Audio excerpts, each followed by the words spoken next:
Seguimos agora com o painel Digital Marketing Talks. Quando falamos de marketing digital, uma ferramenta fundamental para criar relações emocionais entre marcas e clientes, empresas e consumidores, temos obrigatoriamente de falar de criatividade. Vamos agora debater a forma como a publicidade e as promoções das marcas evoluem com a evolução também do consumo digital. Um consumo crescente que exige precisamente doses reforçadas de criatividade. Quem modera este painel é Carla Borges Ferreira, diretora da Meize e Publicidade, que nos tem acompanhado ao longo de toda a manhã.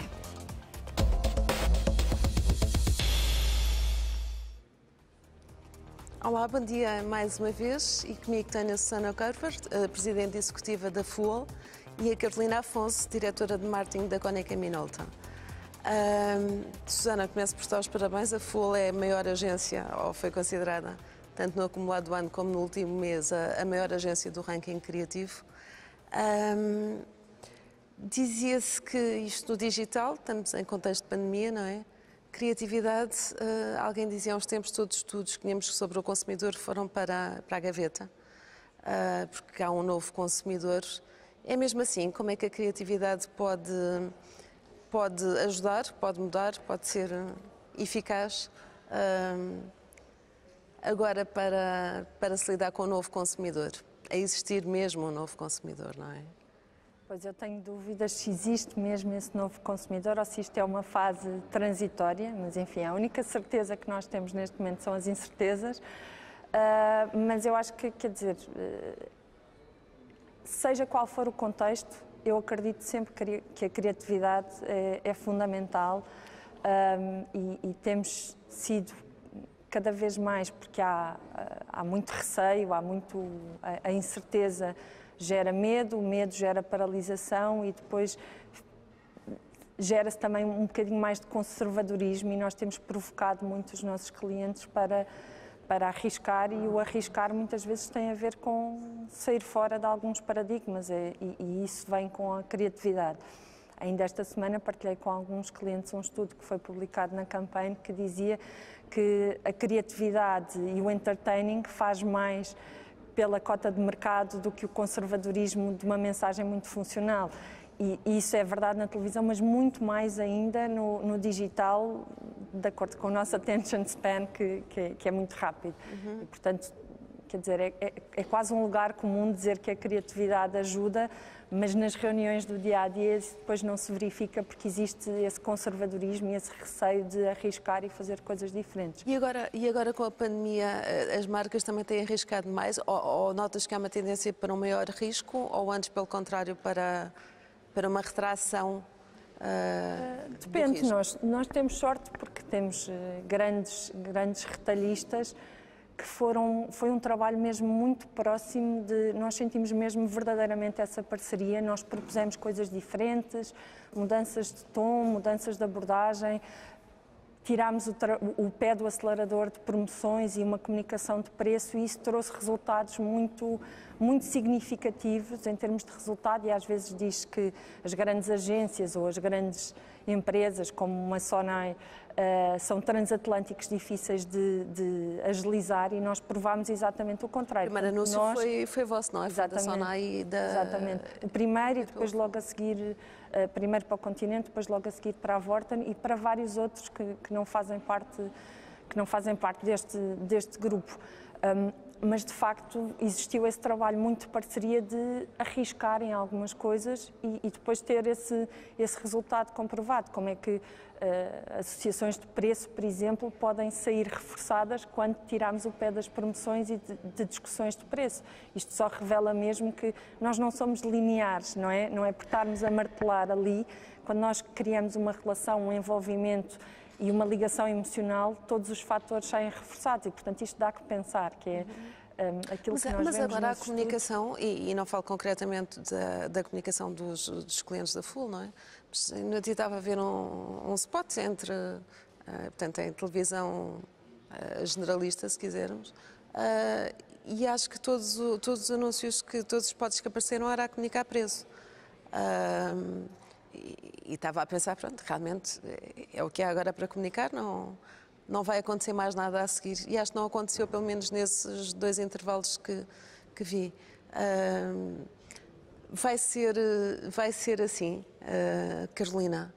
É assim, vamos lá ver. Já diz um ditado popular que a necessidade aguça o engenho. Eu acho que a pandemia acabou por acelerar uma série de processos que nós dizíamos que ia ser o futuro. Por exemplo, no caso da Cónica Minolta, nós estávamos numa fase muito próspera em que estávamos a comunicar as novidades do escritório do futuro, como é que vamos trabalhar no futuro, equipas colaborativas, e projetávamos isto, na realidade, para o agora, mas projetávamos para daqui a 2, 3, 4 anos. E de repente já estavam todos a trabalhar na forma houve uma do aceleração futuro, não é? digital e neste momento quase que estamos em 2025, demos assim um salto no tempo, é um bocadinho o regresso ao futuro que nos habituámos ao longo da infância a ver nos filmes e estamos a viver neste ritmo acelerado em que tudo converge. É um bocadinho aquele conceito do phygital, que é um mundo físico, mas também um mundo digital que convergem. E é isto que nós temos vindo aqui a lidar com, como é que se está no digital, como é que se está no físico. As marcas estão a procurar o seu espaço, estão a reencontrar-se. É um bom momento para promoções, mas eu diria que é um excelente momento para branding também, para que as marcas que são verdadeiramente fortes afirmem e reafirmem os seus valores. Portanto, eu acho que há espaço para um storytelling diferente, as pessoas estão receptivas a outro tipo de mensagens e o contexto digital vem facilitar muito essa agilidade que é necessária. Mas depois a pressão das marcas e terem resultados, porque as marcas são empresas, não é? Sim. E também tiveram ou grande parte das empresas tiveram quebras complicadas também nas suas vendas, não é? Nas suas receitas. Sim, mas aí está, é uma questão de... É verdade, é um facto, mas também é um facto que as marcas que foram mais ágeis encurtaram essa curva. Ou seja, se olharmos para isto como oportunidades, há setores que cresceram precisamente porque perceberam que há necessidades do consumidor que são novas e a sua capacidade de resposta e de se mobilizarem no sentido de dar uma resposta e uma proposta de valor que faça sentido, muitas delas dispararam as suas vendas. Portanto, há que olhar para isto a duas velocidades e perceber até que ponto é que temos realmente uma cultura ágil dentro de portas capaz de dar a volta. Eu estou confiante no que aí vem, apesar de todas as inseguranças e incertezas que todos vivemos, obviamente, mas parece-me que há uma oportunidade para que todos nos reinventemos de alguma maneira. Criatividade, que é um bocadinho aqui o tema, em que é que pode ajudar, em que é que faz a diferença o binómio criatividade e eficácia, que se calhar deviam ser ou são a mesma coisa no fundo. É assim, por exemplo, um exemplo muito concreto e muito prático. Uma das constatações ao longo deste período de pandemia foi que os homens deixaram de se barbear com tanta frequência, por estarem em contexto de casa, doméstico. Rapidamente, a Gillette acelerou todo um processo de desenvolvimento de uma linha e lançou uma nova linha para cuidados masculinos, portanto, que não passam pelo barbear, passam sobre como cuidar da barba, porque temos mais jovens, mais pessoas a utilizar barba neste momento. É neste âmbito que eu acho que a criatividade em contexto digital acelerada pelo fator pandemia pode ser interessante para lançar novas ofertas no mercado, para se reavaliar até o portfólio. Portanto, uma empresa não vive só da vertente da comunicação. Se não tiver um bom produto, portanto, não há campanha que possa ser um sucesso. Claro. Portanto, a questão do desenvolvimento de produto é muito importante e há novas necessidades claramente. Portanto, as marcas que estão atentas, com criatividade, estou convencida que vão sair vencedoras deste momento difícil que vivemos. Susana, as marcas estão a reinventar-se, tanto os produtos como a comunicação? Sem dúvida algumas, e eu concordo completamente com este binómio que a Carolina disse, que é o estar atento significa eu estar a viver ao lado do que se está a passar com o consumidor. E no outro dia apresentámos uma estratégia para um cliente, isto numa proposta de new business, porque houve marcas que nasceram um bocadinho com ou que de repente tiveram um boom com a pandemia e depois, porque lá está, não estão habituados a comunicar e agora é o risco que vamos finalmente investir, então mas diga-me como é que vai ser o segundo ano. E eu disse à minha senhora, eu tenho imensa dificuldade em dizer como é que vai ser este. Portanto, se alguém lhe prometer como é que vai ser o segundo, desconfie, porque mesmo o primeiro, o nosso grande momento que nós estamos a viver é viver muito a par e passo aquilo que está a acontecer diariamente e, portanto, as estratégias são semanais, são quinzenais. E ainda há pouco estava a ouvir o Tiago a dizer nós não sabemos como vai ser o Natal e o Natal é amanhã. Portanto, como é que... E então, este ouvir diariamente os consumidores, ouvir-nos a nós também, porque estamos neste momento, E essa agilidade, que é ouvir o consumidor e ser ágil na resposta, as empresas que têm processos muito lentos e que não se adaptaram, porque há empresas que têm processos lentos e que de repente revolucionaram.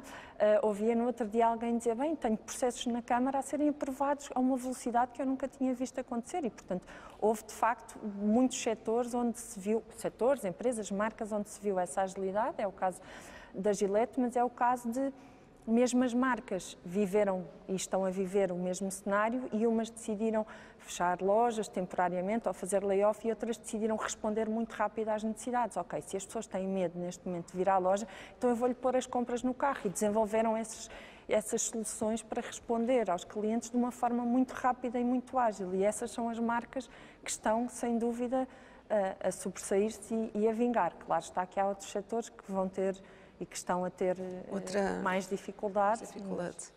E qual é o papel das agências? O papel das agências mudou na relação com as marcas? Ou não?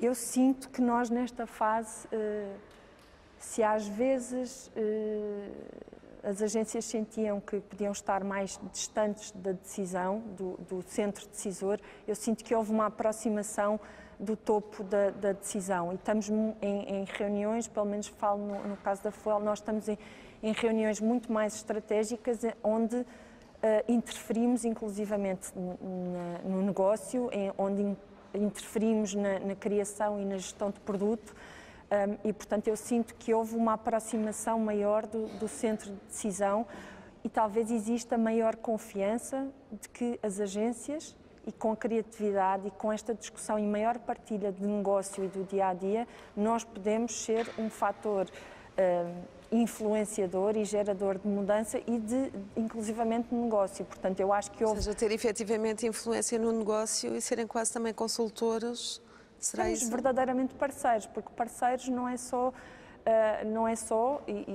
com a equipa de marketing, é ser parceiro de um setor, de uma empresa como um todo e, portanto, trazer mais interlocutores para a decisão e fazer mesmo uma equipa multidisciplinar mesmo dentro do cliente e com a agência. Eu acho que isso também ajuda, a agilidade faz com que sejam trazidos mais decisores do processo para a discussão e eu acho que isso tem sido chave na resposta mais rápida e mais ágil.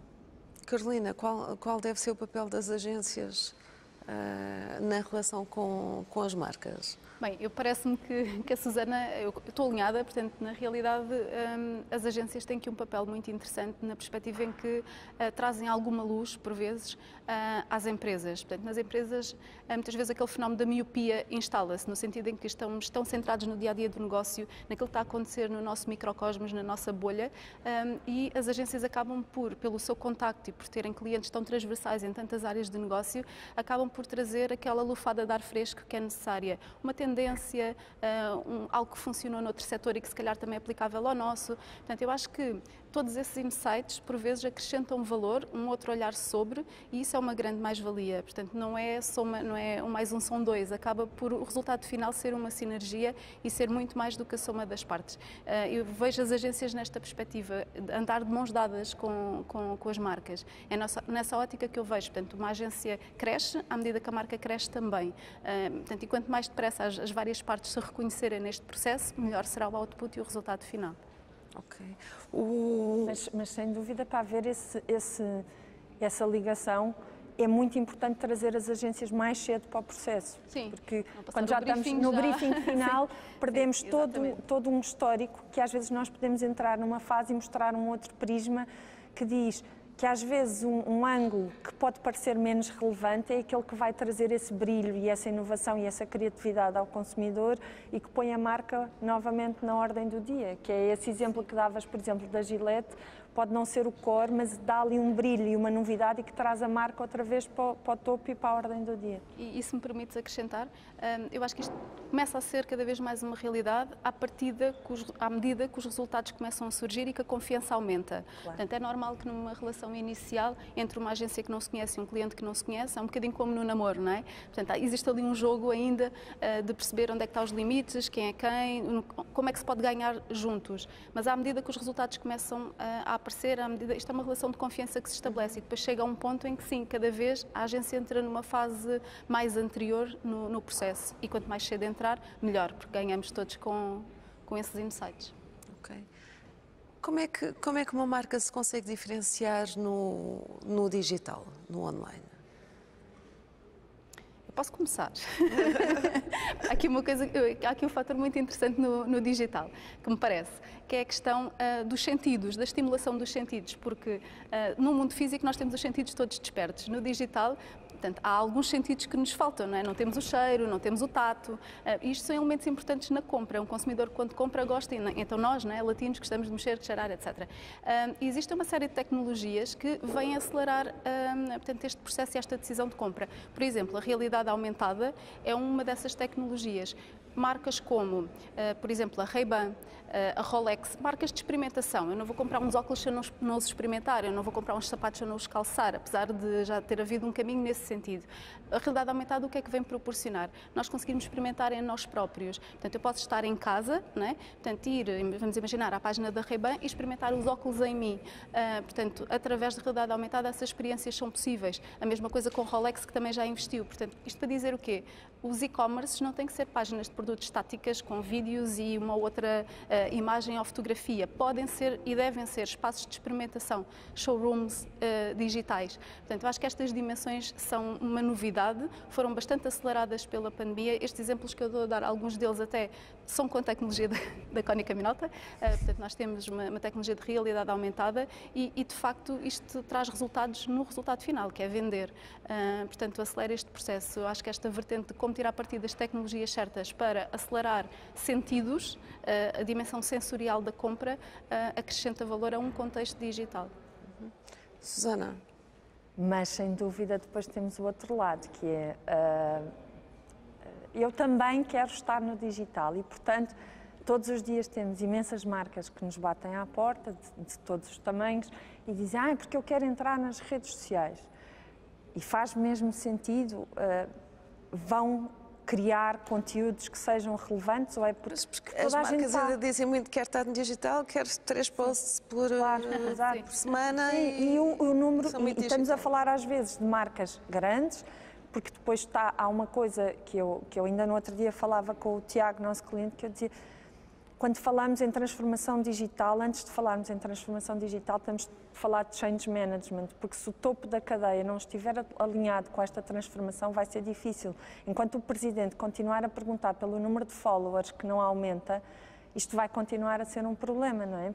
Porque é isto que perguntam e nós às vezes temos clientes que dizem nós sabemos que os followers não interessam para nada, mas ele arranja lá uma maneira de aumentar os followers. E, portanto, há uma necessidade enorme ainda de literacia digital. Nós temos que aumentar e temos que investir, como país, nós temos que investir muito na literacia digital.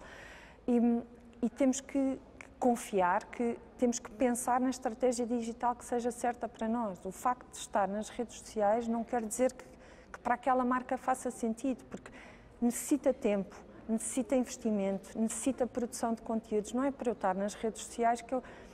Como dizia há pouco, há uma marca que nos bateu à porta, mas eu só tenho 2 ou 3 lojas e eu explicava, é indiferente para mim criar conteúdos para uma marca que tenha 2 ou 3 lojas ou para uma que tenha 100, o custo é igual, porque é preciso produzir conteúdos, ou nós queremos estar de verdade ou então não queremos. E, portanto, há estes desafios. O digital bem feito e que faça sentido não tem custos assim tão mais baratos do que os meios não digitais, pois não? Claro, nós ainda ontem falávamos com um cliente que tinha dúvidas se deveria ir à televisão ou não. E nós, nesta fase, reafirmámos a importância da televisão. Porque da televisão. Portanto, a televisão está longe de ter morrido, muito longe de ter morrido. Há outros meios que estão com mais dificuldade, mas a televisão está muito longe de ter morrido, porque depois nós temos para conseguir chegar às pessoas no digital, nós temos milhões de meios e plataformas, conseguir falar com as pessoas estão muito mais divididas. E, portanto, conseguir uma cobertura rápida e falar com muitas pessoas ao mesmo tempo, a televisão continua a ter um papel super importante e que saiu reforçado, inclusivamente, na pandemia. E, por isso, temos que... E, de repente, dizemos, mas podemos fazer o vídeo, mas aquele vídeo, provavelmente, que vamos fazer para o digital com algumas alterações, tem o mesmo custo, se calhar, que o vídeo. Ok, os direitos são mais baixos por serem para online, mas a produção de um bom conteúdo tem custos e, portanto, às vezes não se considera isso, porque é para digital, vai ser baratinho. E depois vemos muitas coisas que dizemos, ok. E, portanto, não estão a trabalhar efetivamente de uma forma positiva para a marca, e temos visto muitos exemplos desses e portanto, e temos clientes que dizem, mas eu agora já estou nas redes sociais e as vendas não chega a estar nas redes sociais, nós depois precisamos de garantir, só porque eu abri um site não quer dizer que as pessoas lá vão, só porque eu abri uma página, e ainda continua a faltar muito esta literacia digital nas empresas, e nós temos tido muitos. Tivemos sorte, porque tivemos muito novo negócio a aparecer-nos na agência nesta fase, porque foram vendo coisas que apareciam, marcas de média ou de menor dimensão, ou até estes negócios novos que explodiram, mas depois falta esta cultura e esta literacia digital. E há os clientes que assumem esta humildade que, ok, então ensinem-me como é que se faz e vamos caminhando a par e passo, e há os outros que depois dizem que querem aumentar o número de é mais das marcas do que até fala-se muito do consumidor e dos entraves ao consumo digital, mas está muito também nas marcas. As marcas são feitas por pessoas, não é? Chegar ao consumidor da forma certa, exato. O consumidor, bem ou mal, foi entrando. Nós trouxemos muitas pessoas, como a Carolina dizia, nós avançámos não sei quantos anos, nós pusemos não sei quantas pessoas a experimentarem plataformas digitais, as entregas em casa, o pedir a comida, porque às tantas já não aguentávamos comer da nossa própria comida, e pedir dos restaurantes que gostávamos, e porque também queríamos ajudar, enfim, os sítios onde nos sentimos bem, ajudar os negócios, e portanto trouxemos muitos novos consumidores e precisamos de chegar a esses consumidores da forma certa. Ok. Não há fórmulas mágicas, até porque cada marca é uma marca, não é? Mas, Carolina, o que é que aconselharias a que fosse feito, ou quais os erros a não cometer mesmo, se calhar é mais fácil assim? Achei interessante aquilo que foi falado, inclusivamente o Eric Qualkman, que é um autor que escreve muito sobre digital, ele diz uma frase interessante, que é: neste momento não interessa estar no digital, interessa estar bem no digital, e é estar bem que importa definir. Ou seja, cada marca deve fazer a sua própria jornada, quase que a sua travessia no deserto, e perceber claramente como é que quer estar. A relevância é importante. Estar porquê? Em que canais? Porque não tem que estar no Facebook, no Instagram. Pode não fazer sentido para muitas marcas. Por exemplo, uma marca B2B, a presença no LinkedIn, que é onde estão os decisores, acaba por ser bem mais relevante, talvez, do que uma página no Facebook, cujo público não tem tanto a ver com aquilo que estamos a vender. Portanto, este ajuste de qual é que é o nosso target, conhecer bem o nosso cliente, perceber onde é que ele está, que tipo de conteúdos é que são mais suscetíveis ao longo de toda a jornada de compra, que é algo que é muito interessante na perspectiva em que a decisão de compra tem vários momentos, não é? Portanto, há a fase em que nós temos a necessidade, depois a fase em que pesquisamos muita informação, comparamos alternativas, não é? Tomamos a decisão de compra. Portanto, há aqui todo um caminho que é feito, e o conteúdo não pode ser mais do mesmo, não é? Porque eu, se estou numa fase de comparar, se calhar sou mais suscetível a ferramentas como simuladores, por exemplo, para perceber onde é que é mais barato comprar, se aquela característica é superior à outra, qual é o benefício que está associado. Portanto, e a marca tem que estar em alerta para isto e conseguir entregar esse tipo de ferramentas para que o meu processo de compra seja acelerado. Portanto, eu acho que é este entendimento que faz falta nesta fase. É o conhecimento do consumidor, parece um clichê, mas faz cada vez mais sentido porque os hábitos mudaram, de consumos de plataformas, etc. Mas entender que há uma jornada e acompanhar o cliente nessa jornada é muito pertinente cada vez mais, e perceber que ferramentas digitais, que se no passado o cliente, vamos imaginar, vai ao stand automóvel e leva a brochura para casa para comparar, se calhar temos que pensar que digitalmente nós temos que arranjar quase o substituto da brochura, e não é um PDF. Se calhar vai ser o tal simulador em que eu vou comparar as características e vou introduzir os meus dados e vou ver efetivamente quanto é que aquele produto custa e o seu valor de investimento, e o seu total cost of ownership. Portanto, há aqui uma série de... acho que temos que ir em profundidade no digital. Acho que já passámos o entry level, muito se calhar empurrados pela pandemia, não é? Estamos todos no entry level, chegou muita gente ao digital, mas neste momento é o momento de olhar com profundidade para o digital e perceber que há vários tipos de conteúdos que têm que ser desenhados, pensados para facilitar facilitar todo esse processo de compra que se quer cada vez mais consciente, a importância da responsabilidade social corporativa, da sustentabilidade, o impacto que os produtos têm ao longo da cadeia de valor. Portanto, tudo isto são novas questões que chegam agora porque as pessoas estão mais exigentes sobre os produtos que compram, a quem compram. Portanto, e o digital é um canal de compra cada vez mais considerado. Logo, há a necessidade de repensar todo esse percurso. Ok, e há tempo neste momento para repensar tudo isso? Tempo? Neste momento, isso é o $1 million question, não é? Portanto, estamos todos aqui, vivemos na incerteza, como se dizia há pouco. Portanto, não sabemos o dia da manhã, estamos aqui a viver muitas coisas ao mesmo tempo.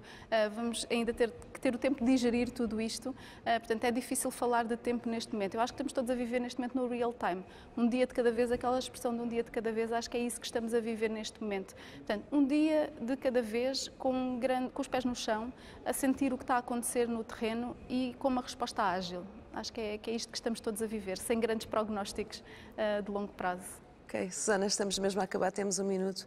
O que é que dizes aos teus clientes, ou o que é que dizes aos teus clientes, ou futuros, ou potenciais clientes? Por favor, não façam, porque para isto mais vale estarem quietos. Aquilo que sempre disse, que é coragem. Vamos arriscar, vamos sair fora do...